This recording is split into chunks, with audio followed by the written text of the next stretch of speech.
Si est-il le coup de cœur des internautes? Le chroniqueur de C'est à vous sur France 5, Patrick Cohen, suscite toutes les attentions. Ce mardi 27 octobre, le journaliste a proposé une nouvelle chronique dans l'émission présentée par Anne-Elisabeth Lemoine, dédiée au reconfinement.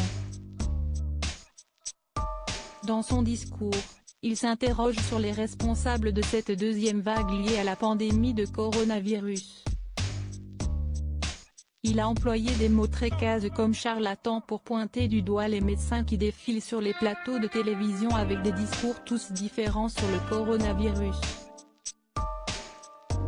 Pour Patrick Cohen, il y a de nombreux responsables, comme tout d'abord le gouvernement, mais pas uniquement.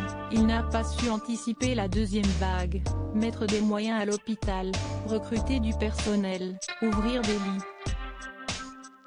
Tout cela détient une part de vrai et de mauvaise foi qu'il faudra démanteler plus tard, mais ces débats occultent l'essentiel à mes yeux. Les contaminations ne résultent que de nos comportements individuels et collectifs.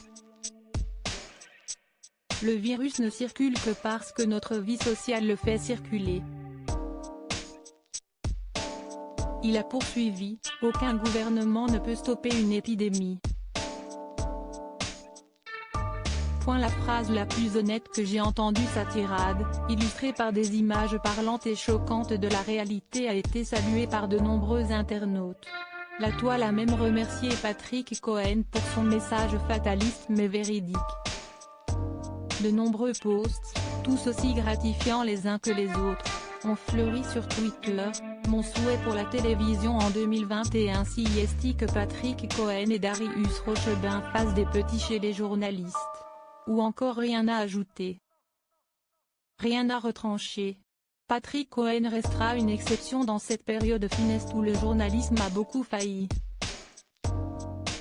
Dans son édito pour C'est à vous, le journaliste a sorti une phrase qui résonne encore dans l'esprit des internautes, la phrase la plus honnête que j'ai entendue hier, c'est celle de Patrick Cohen dans C'est à vous. Si je tombe malade demain, je dirais plutôt que c'est de ma faute que celle du gouvernement.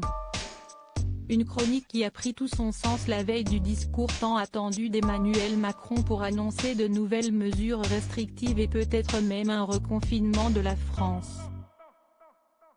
Par Solène Saab.